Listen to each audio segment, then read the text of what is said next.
Boa noite a todos. Vamos iniciar nosso bate-papo aqui, nossa aula de prática. Vocês devem ter recebido hoje pelo AVA, né? Todos devem ter entrado, devem ter visto uma mensagem lá de mais um problema que eu dei para vocês fazerem. Todo mundo está ciente ou não?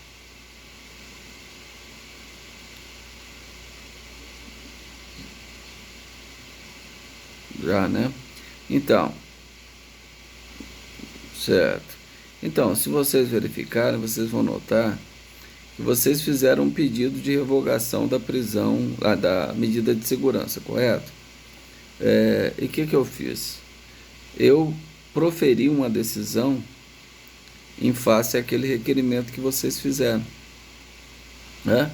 Então, após a oitiva do Ministério Público, que foi desfavorável ao pedido, eu, na qualidade de julgador, proferi uma decisão indeferindo o pedido de vocês e fundamentando, não, uma decisão fundamentada, o porquê que eu indeferi como juiz da execução.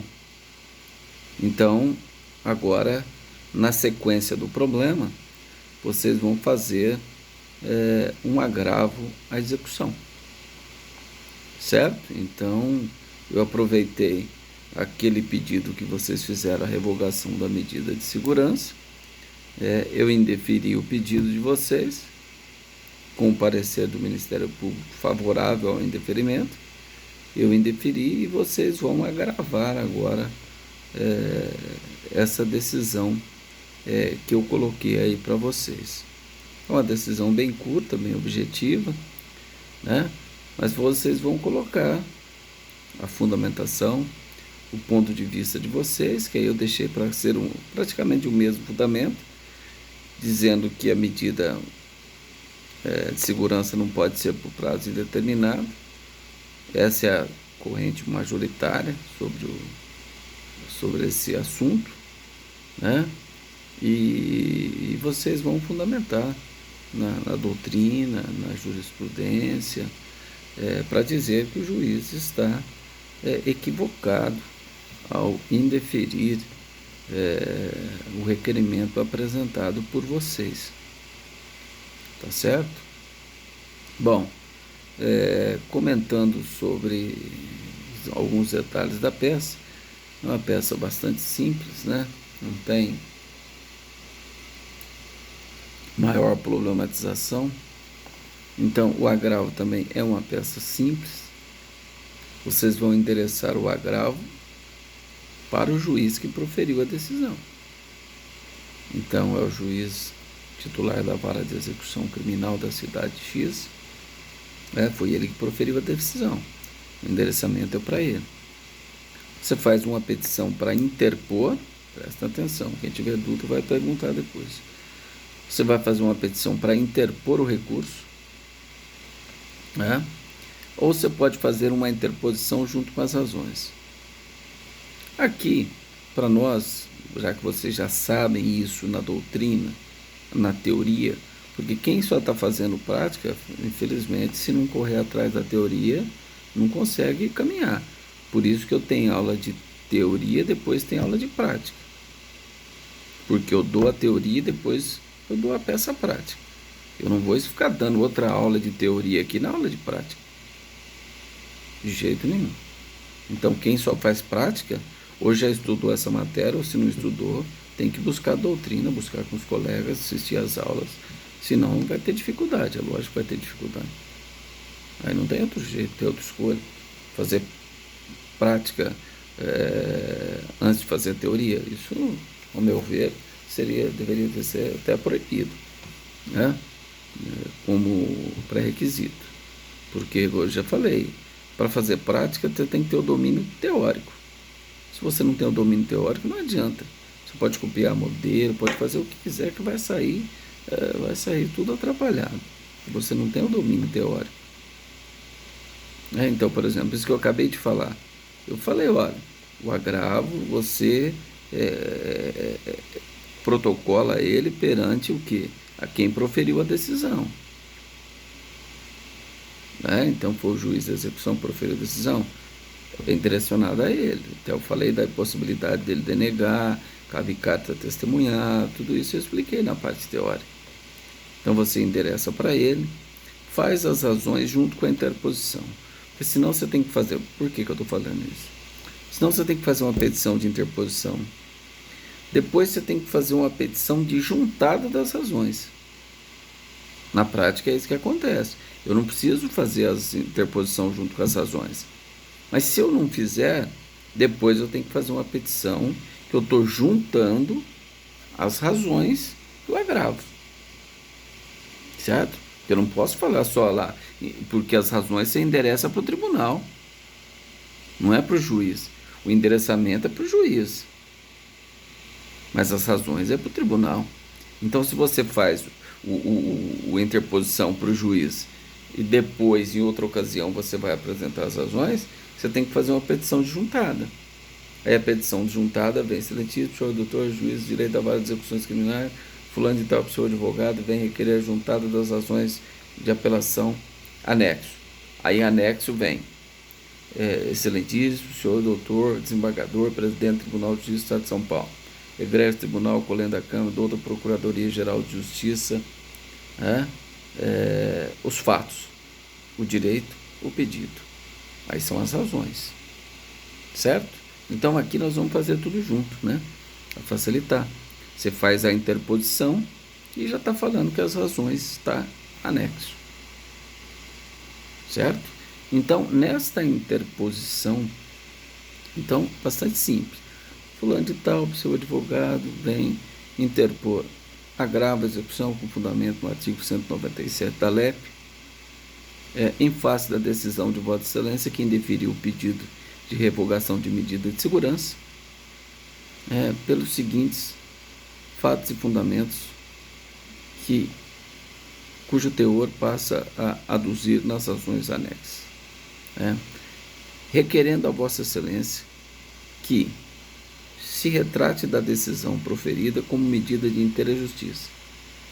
Caso não seja esse o entendimento de Vossa Excelência, seja remetido, então, após as contrarrazões, ao egrégio Tribunal de Justiça com as razões anexas.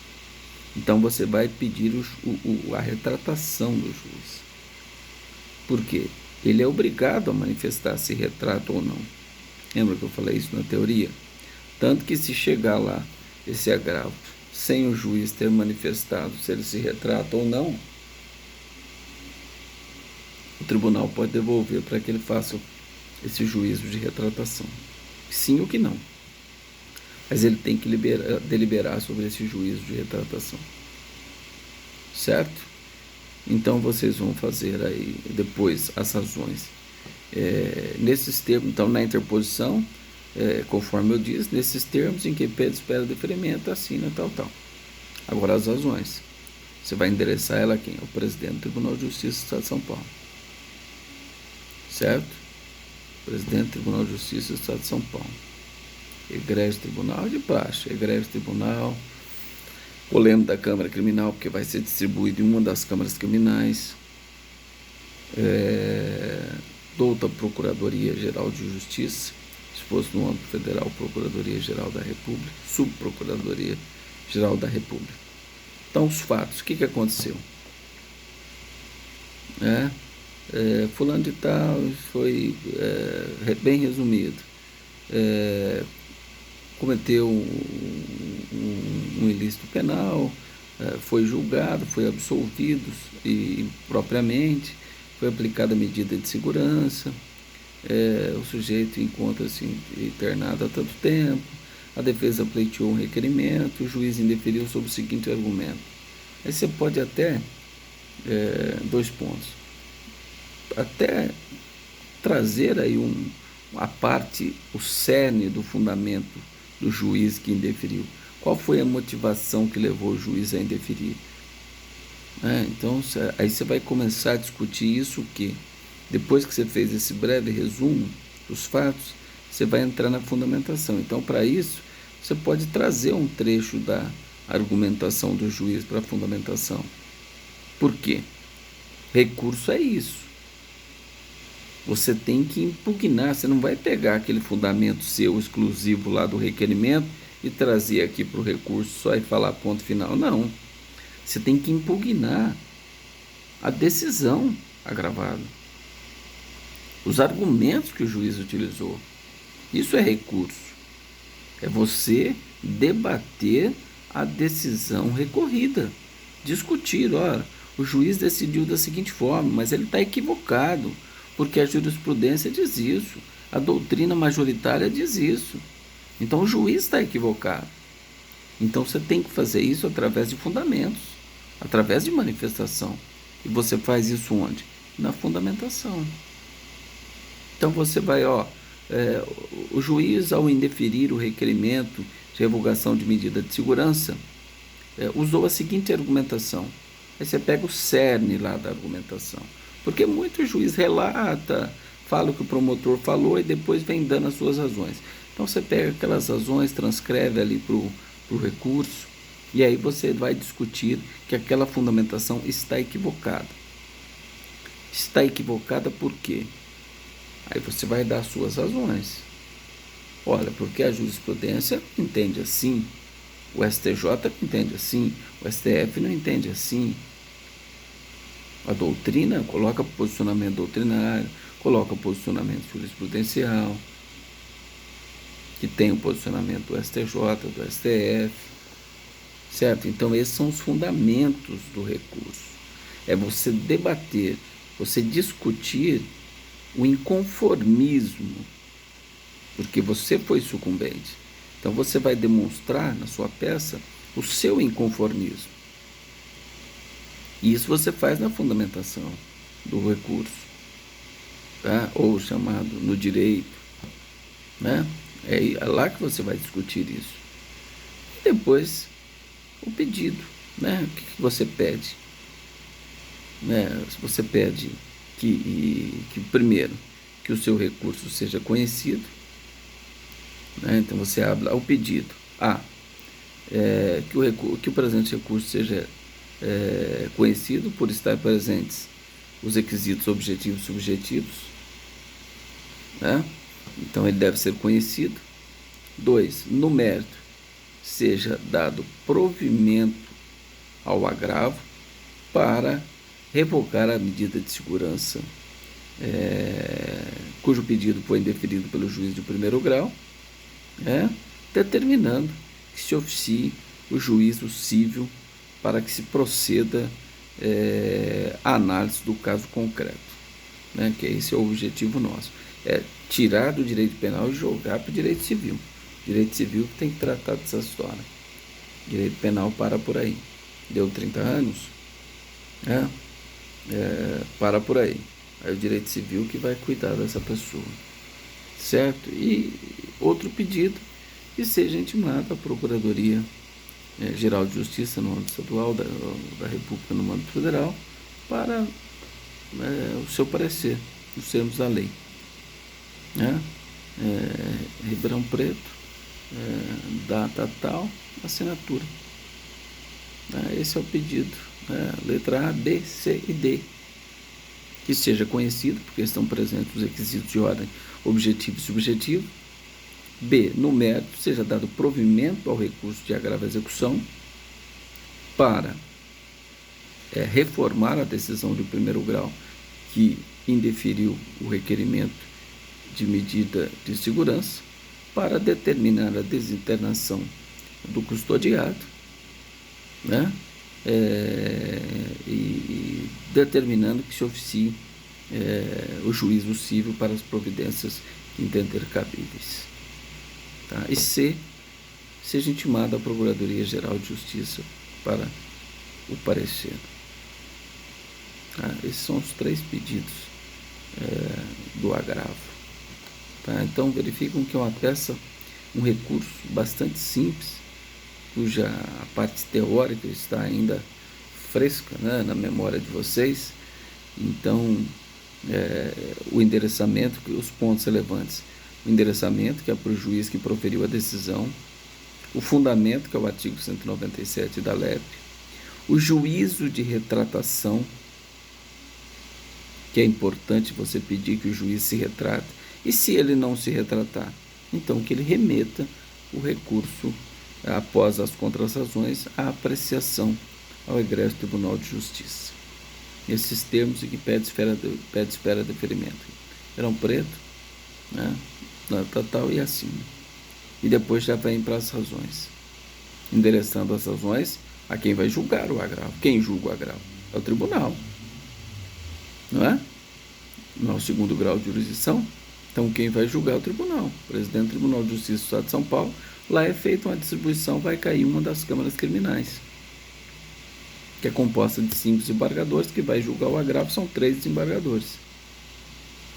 Um relator e mais 2 desembargadores, que vão julgar o agravo e a execução. Tá certo? Com isso, é a peça cujos fundamentos você já tem, né?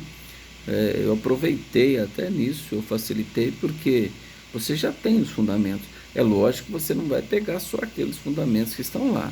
Você vai ver a decisão que eu proferi e vai debater em cima dos meus argumentos. O que eu disse lá, vocês vão falar que eu estou equivocado.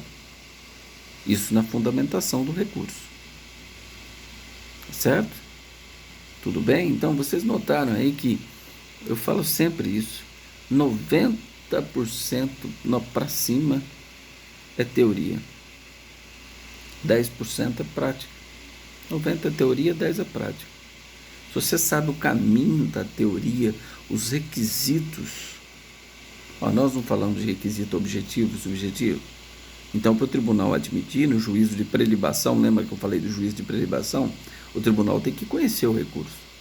Se ele não conhece o recurso no juízo de prelibação, ele não vai para o juízo de delibação, que é o mérito. Então, primeiro ele conhece, porque estão presentes os requisitos subjetivo e objetivo. Depois que ele conheceu no mérito, juízo de delibação, ele pode dar ou negar provimento. No nosso caso, nós queremos que ele dê provimento ao agravo. Tá? E a intimação da Procuradoria, que é o último pedido, que ela participa, é lógico, nos julgamentos, ela é parte contrária, né? Nos julgamentos de agravo interposto pela defesa. Certo? Então, por entender que, né, não tem mais algo relevante do ponto de vista teórico e prático, eu coloco-me à disposição de vocês para eventuais perguntas e dúvidas sobre o objeto da nossa peça prática, né, que é continuação da peça anterior. Até nisso é importante, né, que vocês vão ver que como se estivessem na prática mesmo, né? Vocês fizeram um requerimento, foi indeferido, agora vocês vão agravar. Eu tive essa ideia hoje, acabei fazendo isso agora à tarde e coloquei para vocês essa questão. Alguém tem alguma pergunta? Certamente tem alguém aí que tem perguntas aí, estou à disposição. Não fiquem tímidos a fazerem perguntas. Estou aqui para eliminar dúvida. Quem tem dúvida tem que perguntar. Não adianta sair daí com dúvida. Né? Se não assistiu a aula teórica, se não fez a teoria, o que eu falei, vai ter problema. Vai ter problema. Tá? Porque nós explicamos na data, salvo engano, na data de ontem, toda a parte teórica do agravo e execução. Tá? Mas estou à disposição. Quem tem alguma dúvida, alguma pergunta?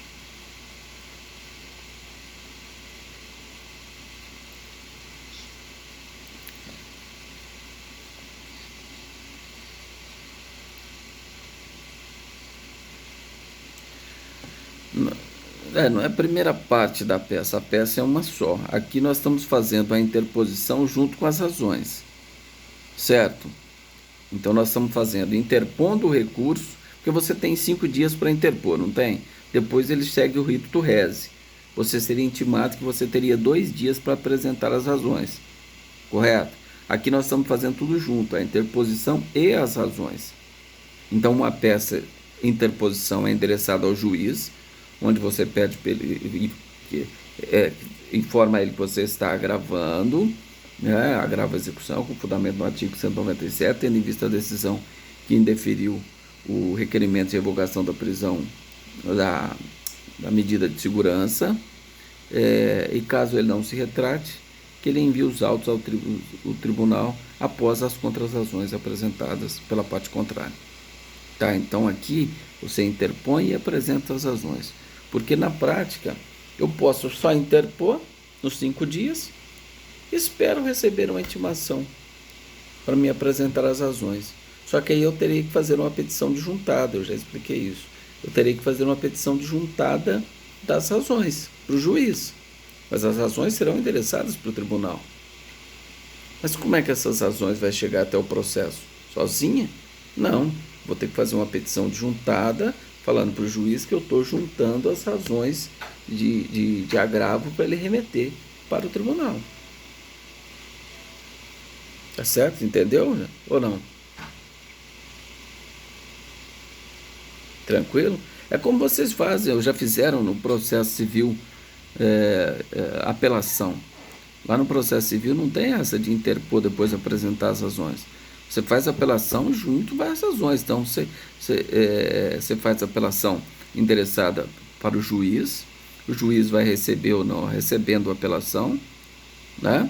Ele vai intimar a parte contrária para apresentar as contrarrazões de apelação.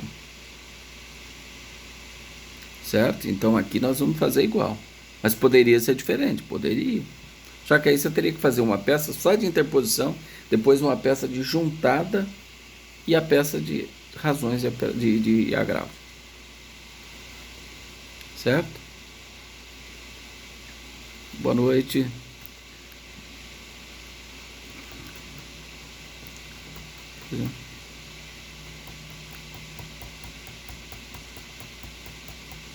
Não, mas não é uma única lauda ter 2 endereçamentos. Você vai fazer uma, pode ser mais que uma, depende da letra que você usar, o espaço que você utilizar. Você vai fazer um endereçamento para o juiz, datar e assinar. Uma interposição, endereçando para o juiz que proferiu a decisão. Depois, na outra página, você vai. Excelentíssimo senhor doutor, desembargador, presidente do Tribunal de Justiça do Estado de São Paulo. Egresso Tribunal Colégio da Câmara, da outra Procuradoria, os fatos. Você entendeu? Aí já é lá na frente, tudo separado. Não é na mesma página, não. Talvez você gaste 2 páginas para fazer a interposição. Você dá um espaço maior lá, faz o número do processo, agravante, agravado. Então isso demanda espaço. Talvez você pode gastar 2 laudas. Na terceira que você vem, excelentíssimo senhor doutor, sempre começando uma página nova. Depois que você assinou a interposição, você passa para as razões, que lá no fim você vai assinar as razões. Tá bom?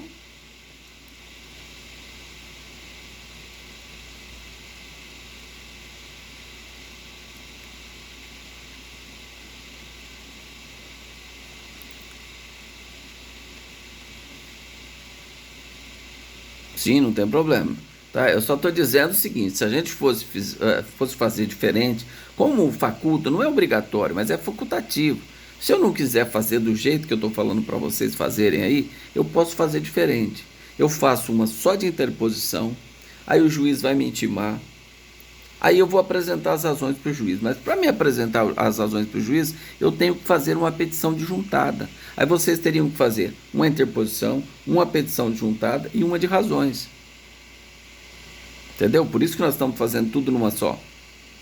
É lógico, se meu cliente está preso, eu tenho pressa também, eu faço tudo numa só.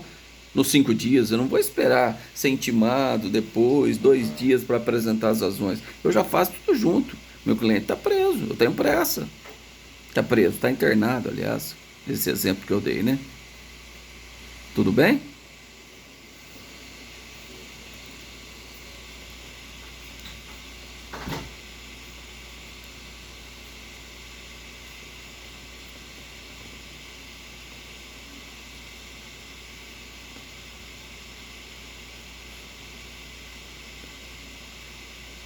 Opa, à disposição, é isso aí, tem que perguntar. Não pode ficar com dúvida, né? Tem que esclarecer as dúvidas. Mais alguém aí? Vamos lá, estamos com 25 alunos aí. Quem tem perguntas, dúvidas, estou aqui à disposição. Nós tivemos aula teórica, aqui eu expliquei os detalhes dessa prática. diz que não é uma peça de autoindagação, porque você já sabe os fundamentos que vocês vão utilizar para me contrariar, porque eu dei uma decisão aí bem objetiva, né? Vocês vão contrariar essa decisão dizendo que eu estou equivocado como juiz da execução e vocês estão certos. Por quê? Porque a jurisprudência os auxiliam, a doutrina os auxiliam, né? O STJ, o STF, todos os posicionamentos no sentido contrário a essa decisão que eu proferi. Então, não é uma questão de autoindagação, porque você já tem os argumentos que nós já debatemos na peça anterior, né? Mas vamos lá, estou aberto aí a perguntas. Quem mais? Ou chegou atrasado, ou não entendeu? Pois não. Não, fica à vontade.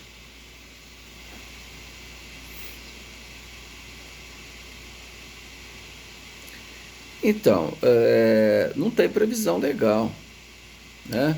Porque, mesmo porque a liminar aí seria satisfativo, né? Então, o que você poderia fazer,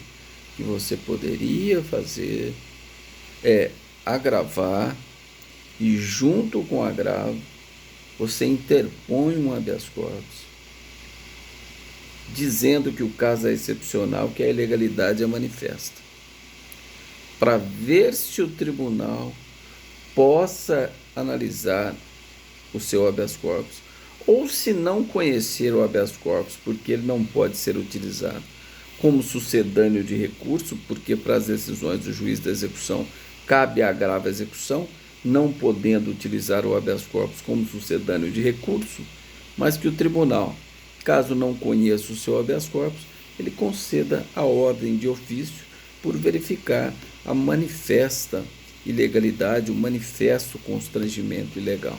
Você poderia fazer esta utilização, mas pedir liminar no agravo não tem previsão legal. Por quê? Se o agravo chega lá, ele é distribuído, a primeira coisa que ele vai fazer, abre vista à procuradoria.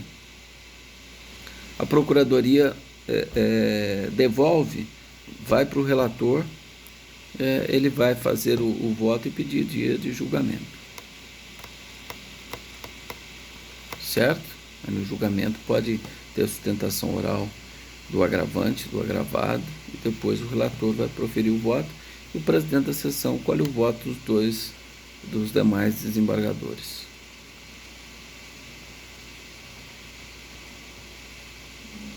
Bernardo, à disposição. Mais alguém? Vamos lá.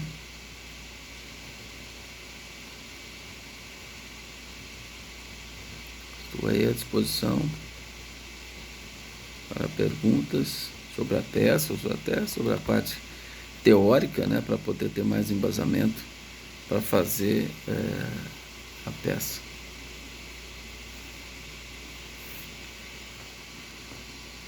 Mais alguém?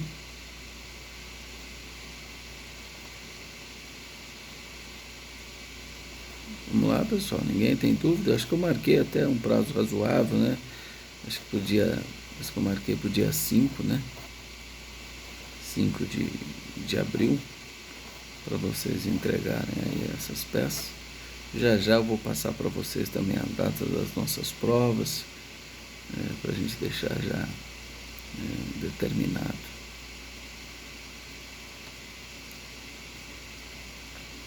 Mais alguém tem alguma pergunta, alguma dúvida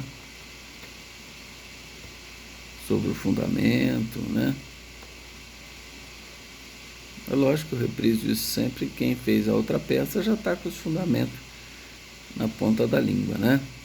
Quem lê a decisão que eu proferi lá, uma decisão no sentido de uma interpretação fria lá do texto da lei, né, do Código Penal, artigo 97, que fala que a medida de segurança seria por prazo indeterminado, né, que é uma corrente minoritária, né, que não prevalece nem na doutrina nem na jurisprudência. Então você já tem aí a argumentação. Aí, pessoal, estou à disposição. Mais alguém tem mais alguma pergunta ou queira tirar alguma dúvida?